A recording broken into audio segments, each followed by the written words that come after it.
નેત્રંગની બિલોટી બેઠક કે જે આમ આદમી પાર્ટીની બીજી એક વખત જીત થઈ છે, પણ સવાલ એ થઈ રહ્યો છે કે જ્યારે બિલોટી બેઠક ઉપર જ્યારે બાય ઇલેક્શન યોજાવાનું હતું એ સમય દરમિયાન ભારતીય જનતા પાર્ટીના તમામ નેતાઓએ મહેનત કરી માત્ર ને માત્ર આ બેઠક જીતવા માટે, પણ સવાલ એ થઈ રહ્યા છે કે ન તો અહીંયા ધારાસભ્યનું ચાલ્યું કે ન તો સાંસદનું ચાલ્યું, તો ચાલ્યું કોનું?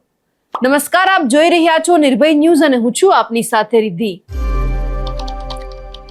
બિલોટી બેઠક કે જ્યાં આમ આદમી પાર્ટીના જે એક નેતા કે જેમને ટિકિટ આપવામાં આવી તે જીત્યા પણ ખરા, સભ્ય પણ બન્યા, પરંતુ જ્યારે આખી બેઠકને લઈ અને પછી જ્યારે આખું રિસોર્ટ પોલિટિક્સ રમવામાં આવ્યું, જે જીતેલા ઉમેદવાર હતા તેમનું અગમ્ય કારણોસર મોત થયું અને પછી આ જે બેઠક છે ખાલી પડી, ફરી એક વખત ચૂંટણી થઈ, પ્રવીણભાઈને આ વખતે ટિકિટ આપવામાં આવી, તેઓ પણ જીતીને આવ્યા, ભારતીય જનતા પાર્ટીને અહીંયા માત આપવામાં આવી। પણ સવાલ હવે આમ આદમી પાર્ટીના નેતાઓએ ઉઠાવી રહ્યા છે કે અહીંયા ધારાસભ્ય હોય કે એક નહીં, બબે ત્રણ ધારાસભ્ય અહીંયા આવ્યા, અરુણસિંહ રાણા હોય કે પછી રીતેશ વસાવા હોય, જે સાંસદ છે મનસુખ વસાવા, તમામ લોકોએ અહીંયા આંટા માર્યા, લોકો સાથે વાતચીત કરી। ક્યાંક સવાલ એ પણ થયો કે લોકોને દારૂ પણ આપવામાં આવ્યો, પૈસા પણ આપવામાં આવ્યા, તેમ છતાં લોકોએ માત્ર ને માત્ર ભરોસો કર્યો આમ આદમી પાર્ટી ઉપર। એટલે સવાલે થયા કે એક બેઠક જીતવા માટે ભારતીય જનતા પાર્ટીએ સામ દામ દંડ ભેદની નીતિ અપનાવી, તેમ છતાં અહીં આમ આદમી પાર્ટી ફાવી છે। આ બધાની વચ્ચે જ્યારે હવે આમ આદમી પાર્ટીના પ્રવીણભાઈની જીત થઈ છે, તેઓ બિલોટી બેઠક ઉપરથી જીતીને આવ્યા છે, એ તમામ બાબતે અને જે ભારતીય જનતા પાર્ટીએ મહેનત કરી હતી લોકોને પોતાના તરફ આકર્ષવા માટે, એ તમામ જ્યારે નાકામ ગઈ છે, ત્યારે આમ આદમી પાર્ટીના જે આગેવાનો છે શું કહી રહ્યા છે તે પણ સાંભળી લઈએ। 26ના રોજ નેત્રંગ તાલુકા પંચાયતની બિલોટી તાલુકા પંચાયત ઉપર ખાલી પડેલી જે જગ્યા હતી એના પર પેટા ચૂંટણી કરવામાં આવી હતી, તેની આજ રોજ નેત્રંગ મુકામે ગણતરી કરવામાં આવી હતી, જેમાં આજ રોજ આમ આદમી પાર્ટીના ઉમેદવારનો ભવ્યથી ભવ્ય વિજય થયો છે।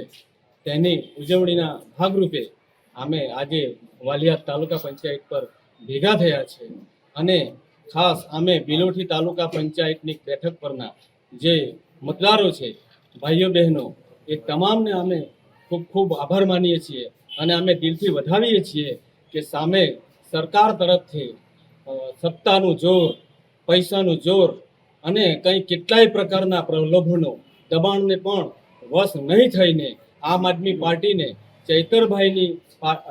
ચૈતરભાઈને વિશ્વાસમાં રાખીને જે મતદાન કરવામાં આવ્યું છે, એ બદલ બિલોટી તાલુકા પંચાયતના જોહાર જય આદિવાસી। ભરૂચ જિલ્લાની અંદર હમણાં તાજેતરમાં નેત્રંગ તાલુકાની અંદર પેટા ચૂંટણી યોજવામાં આવી હતી। એમાં બિલોટી તાલુકા પંચાયતની સીટમાં અમારા આમ આદમી પાર્ટીના ઉમેદવાર વિજેતા થયા છે, ત્યારે ભાજપના આ બહુ મોટા આશીર્વાદથી અમારી આમ આદમી પાર્ટી જીતી છે। ત્યારે હું ભાજપના આકાઓને કહેવા માગું છું કે તમે એક આદિવાસી વિસ્તારને વિકાસનું નામ લઈને છેતરવાનો ધંધો બંધ કરો।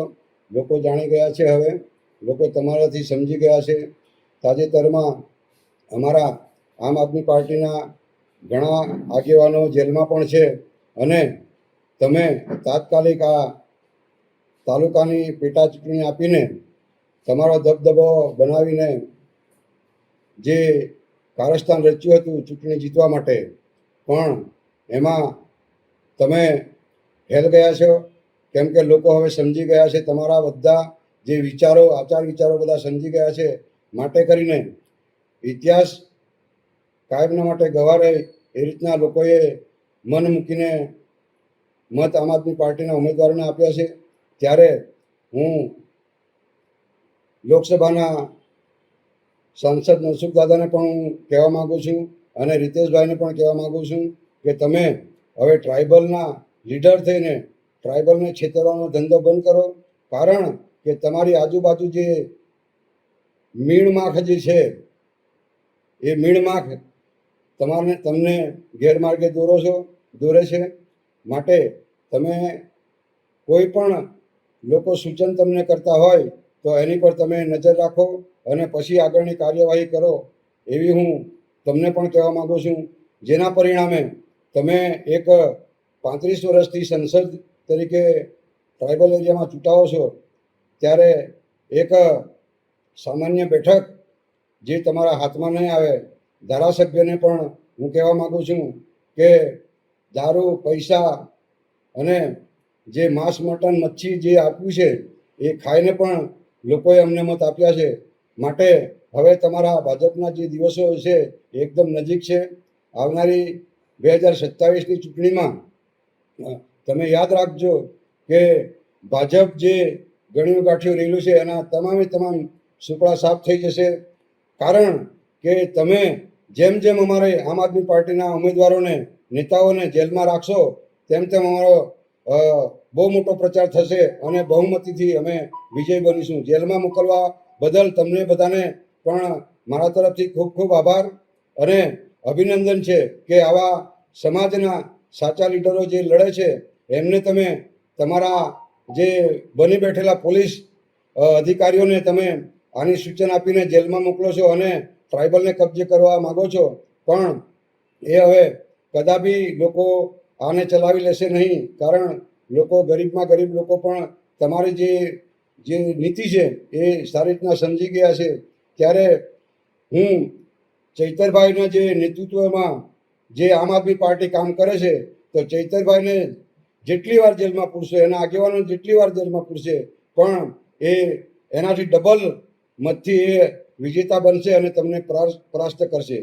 સામાન્ય વાત કરું છું ત્યારે કોંગ્રેસની અંદર જે બેન ચૂંટાયા હતા નેત્રંગની અંદર, એનું પરિણામ પણ તમે જોઈ લો કે ભાજપમાં જે મતદાન કર્યું અને ત્યાં સરકાર બનાવી, પરિણામે આજે બિલોટીની બેઠક પર કોંગ્રેસને કેટલા મત મળ્યા છે એ પણ તમે જોઈ લો.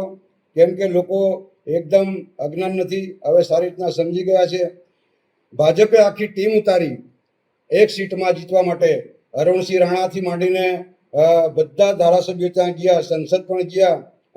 પણ અરુણસિંહ રાણાને પણ હું બે શબ્દ કહેવા માંગુ છું કે નજીકમાં ચૂંટણી આવી રહેલી છે, એટલે ચૂંટણી જીતવા માટે ધમપછાડા તમે પણ નહીં કરો. કેમ કે તમારા જ ભાજપના નેતાઓ તમારી પાછળ હરાવવા માટે કટિબદ્ધ છે. એટલે તમારી જે બેંકની જે ચૂંટણી છે એ પણ ડાલમ ડોલમ છે, એની ચિંતા ન કરશો. ટૂંક સમયમાં તમને પણ પરિણામ મળી જશે. લોકો હવે સમજી ગયા છે, એટલે લોકોને ઉલ્લુ બનાવવાની મહેરબાની કરીને હવે આ વાત કરશો નહીં. કેમ કે આ બધી જે ઘટનાઓ છે, ટ્રાઇબલને તમે ચૂસીને પૂરો કરવાની આ સાજિશ છે તમારી.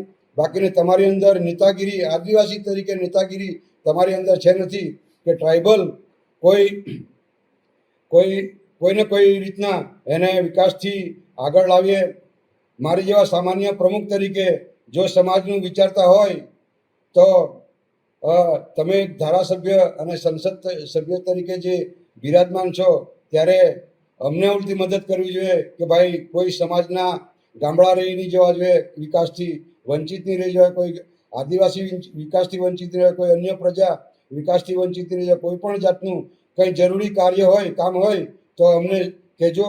એવા તમારા મોઢેથી શબ્દ નીકળતા નથી, કારણ કે તમે આ સમાજને પૂરું કરવામાં માહિર છો.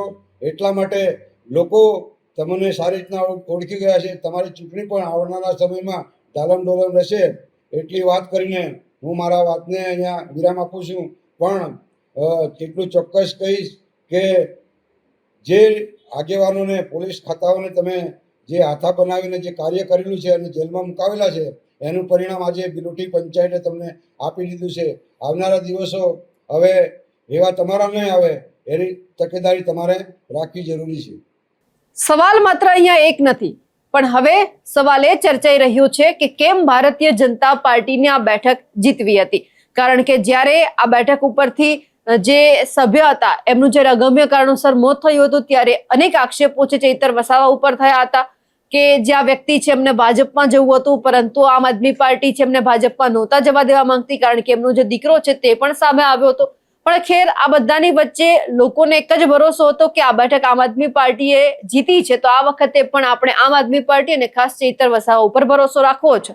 અને ચૈતર વસાવા ઉપર ભરોસો પણ રાખ્યો, ભલે તે જેલમાં છે. પણ હવે જે જીત થઈ છે અને જે આક્ષેપો લગાવવામાં આવ્યા છે ધારાસભ્ય અને સાંસદ ઉપર, તેમને લઈ આપ શું માનો છો? કમેન્ટ કરીને ચોક્કસથી જણાવજો. સાથે જ અમારી નિર્ભય ન્યૂઝ ચેનલને લાઇક, શેર અને સબસ્ક્રાઇબ કરવાનું ભૂલશો નહીં. નમસ્કાર.